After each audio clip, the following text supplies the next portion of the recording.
I always knew that being a black woman in Atlanta wouldn't be an easy path. My name is Jasmine Robinson, I'm 30 years old, and being a freelance graphic designer means much more than a job to me. It's my way of expressing my identity, my resistance, my beauty. I grew up in a family where the color of my skin was a source of pride, but also of constant challenges. My mother, an incredibly strong woman, taught me that my melanin was a shield, not a limitation. Every morning, before going out, she would look in the mirror and tell me, "Jasmine, your skin tells stories that many cannot even imagine." My work as a designer allowed me to build a world where I can create my own narratives. I work mainly with brands seeking representation, projects that make forgotten black stories visible. Each stroke, each color I choose is an act of silent rebellion.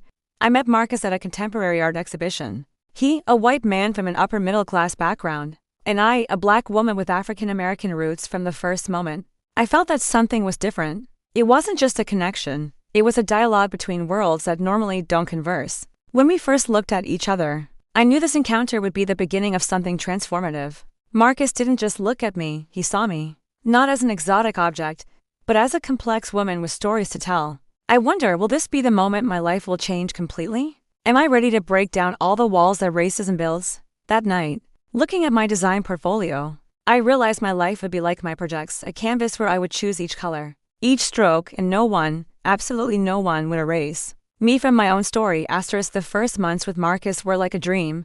His family seemed distant, but polite.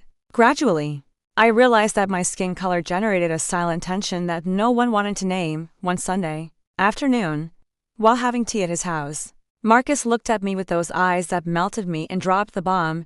"My mom wants you to come to the annual family gathering." The atmosphere changed instantly. I felt my heart beating faster, mixing expectation and nervousness. Marcus's parents' house was a colonial construction in the affluent neighborhood of Atlanta.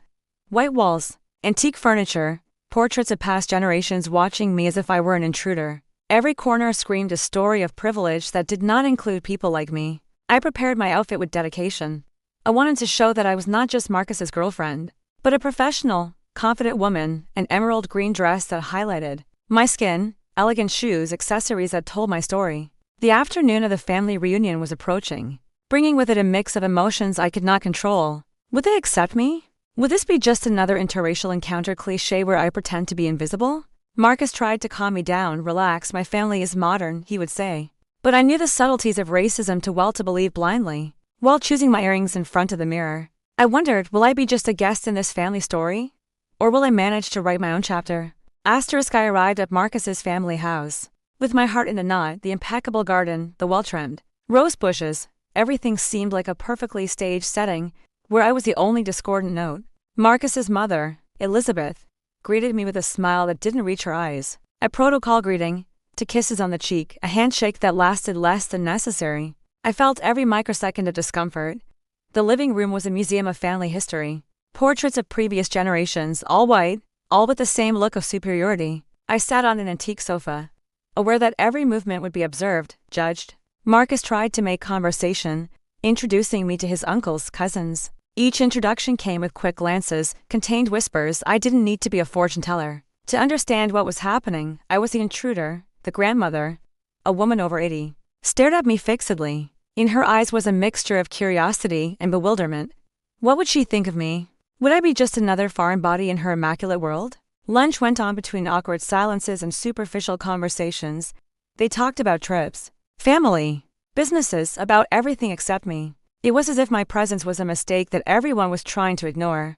Marcus noticed my discomfort. His hands under the table searched for mine. A gesture of support, but not even that small comfort could erase the tension floating in the air. While they served dessert, I wondered, how much longer could I sustain this facade of normality? Would this be the day that would change everything? The tension exploded when they decided to take the traditional annual family photo. It was as if suddenly everyone realized my uncomfortable presence. "Line up for the photo," Marcus's father said in a tone that sounded more like an order than an invitation. I watched as everyone strategically positioned themselves, and then it happened. They asked me to move to the side, almost out of the frame. The photographer, Marcus's cousin, began organizing everyone. Their gazes avoided mine, as if my skin color was a stain they didn't want to register. I felt my body becoming a shadow, something that needed to be minimized, almost erased. Marcus noticed my position and protested. "Mom, Why isn't Jasmine in the center? His mother responded with a fake smile. It's just so the photo looks more balanced. Balanced, that word echoed in my head like an insult. What did it really mean?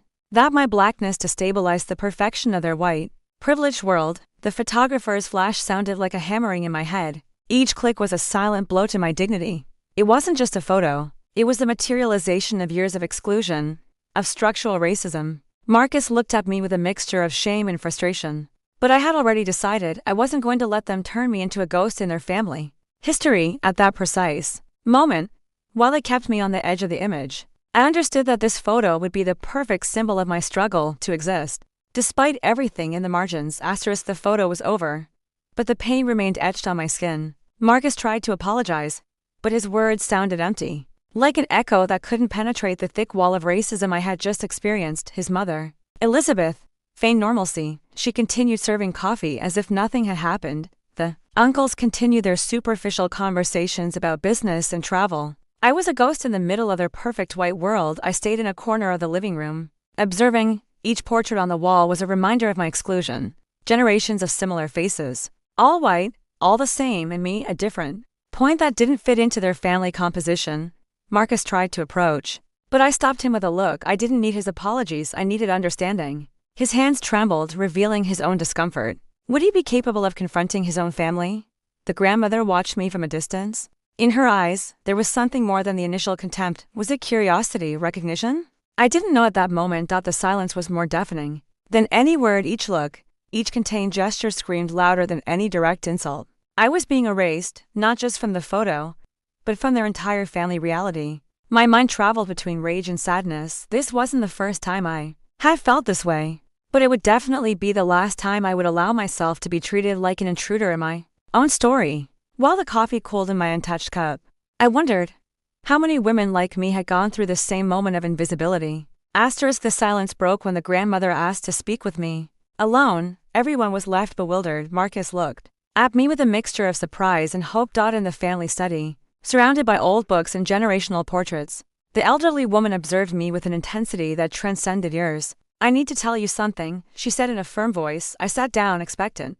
The room smelled of old paper and kept secrets. The grandmother pulled out an old photograph from a dusty album. My breath stopped. My great-grandfather was a black immigrant who came to the United States, she began. Our entire family has hidden that origin, feeling ashamed of their roots. Her words sounded like a confession. A long sigh held back for decades. She showed me the photograph. A black man with intense eyes, a dignified gaze. He looked incredibly like me. The family history they had always hidden now emerged like an unstoppable tsunami. Our family built its whiteness by denying its own history, she continued. You are the reminder of something we always tried to erase. Her words were a mixture of pain and recognition. Marcus entered at that moment. The tension was palpable. His mother, Elizabeth, turned pale.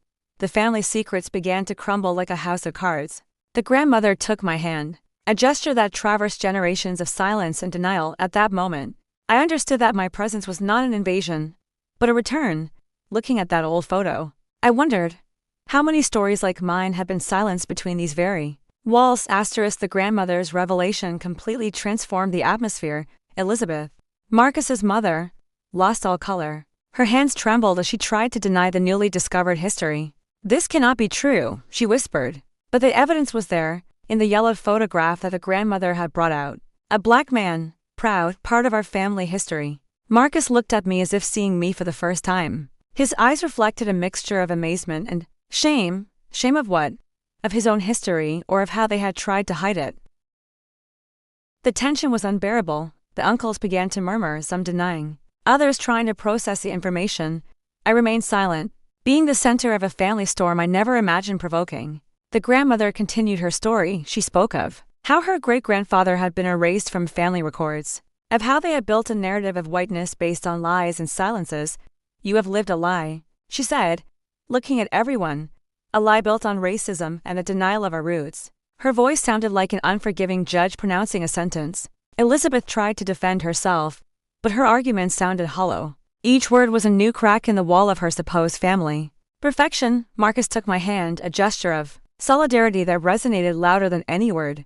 The family photo they had denied me now seemed a perfect metaphor of their history, an attempt to erase what they didn't want to see. In the midst of this family chaos, I wondered, will I be the first crack in the wall of their historical silence? Asterisk, the silence became unbearable. Every corner of that colonial house seemed to hold secrets now emerging like uncomfortable ghosts. Elizabeth, Marcus's mother, tried to recompose her image, but it was too late. We have always been a respectable family, she tried to say. Her voice sounded weaker than ever. The grandmother looked at her with a harshness that pierced generations. Of lies. Marcus took the word for the first time. Respectable? He questioned. Is erasing our own history respectable? Hiding our roots? His words resonated like a hammer against the glass walls of his family. The uncles began to argue among themselves. Some defended the family silence. Others seemed relieved that the truth was finally being told. I remained at the center of the storm, witnessing a historic moment for this family. The grandmother brought out more documents. Old photographs, certificates, stories that had been carefully hidden in the back of a closet. Each paper was a scar of their denied racial history. My great-grandfather was an immigrant who came from Haiti, the grandmother explained. He worked hard, built this family, and was systematically erased from our memory. Her words sounded like a sentence. Marcus looked at me. It was no longer a look of apology, but of recognition. We were accomplices in this moment of family truth. My presence had been the trigger that made years of silence explode. Elizabeth tried to control herself, but her mask of perfection crumbled moment by moment. Each attempt at defense sounded more hollow than the previous one. In the midst of these devastating truths, I wondered, how many American families carry similar secrets, buried under layers of silence? Asterisk, the tension began to transform. The grandmother, with her ancestral wisdom, took the initiative to rebuild what years of silence had destroyed. We need to talk, she said, looking directly at Elizabeth.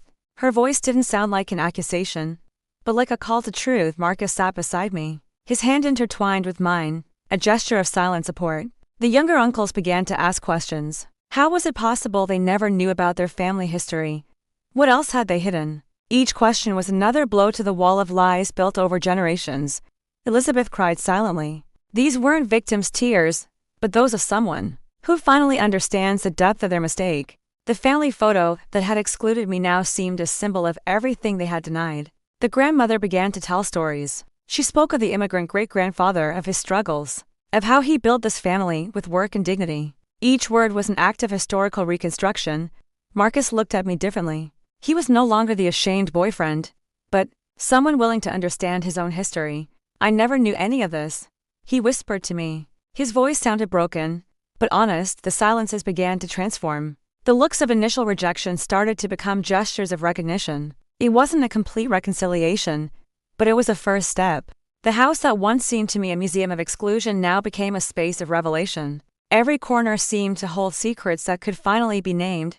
In the midst of this family transformation, I wondered, will I be part of the scar or part of the healing process? Asterisk, the silence transformed into an uncomfortable but necessary conversation. Elizabeth, with red eyes from crying, finally began to speak. The grandmother held the old photograph of her great-grandfather like a recovered treasure. Her wrinkled hands caressed the yellowed paper with a tenderness that traversed generations. Marcus stood up and proposed something unexpected. We'll take a new family photo. His voice sounded firm, different from all previous moments. I felt something was changing. The younger uncles looked expectant, some with curiosity, others with an emerging sense of reconciliation. The previous tension began to crumble like a house of cards. The grandmother looked at me and extended her hand, a gesture that went beyond words. It represented the bridge between silence and truth, between denial and recognition. Elizabeth tried to recompose her posture. She was no longer the perfect woman seeking to maintain appearances, but someone broken by her own family lies. The photographer, the same cousin who had previously relegated me, now seemed uncomfortable. His hands trembled as he prepared the camera for this new family record. Marcus took my hand and led me to the center of the composition, a gesture that meant more than a simple physical position. It was an act of repair, of making visible. The grandmother began to tell stories about her great-grandfather. Each word was an act of reconstructing family memory. Her eyes shone with an intensity that traversed years. The older uncles remained silent. It was not a silence of complicity, but of deep reflection on everything they had denied for decades. The atmosphere transformed. What was once tension was now a strange mixture of pain, recognition, and hope. My presence was no longer a threat, but a bridge. Elizabeth approached me. She said nothing, but her eyes spoke. It was an apology without words, a recognition of everything they had tried to erase. The camera's flash sounded different. It was not an instrument of exclusion, but of reunification. Each click seemed to erase years of silence and denial. The grandmother held my hand, a gesture that traversed generations of pain and resistance. We were a bridge between the denied past and the future to be built. At that moment, looking at everyone, I understood that true family is not built with blood, but with truth. The new family photograph rested on the central table, a symbol of transformation and hope. The grandmother began to take out old albums, documents that had remained hidden for decades. Each page was a fragment of recovered history. Marcus looked at me with a different intensity. He was no longer the ashamed boyfriend, but someone willing to understand his true roots. His hands held the documents with an almost reverential respect. Elizabeth remained silent, observing. Her face showed a mixture of pain and shame. The family lies crumbled like a house of cards.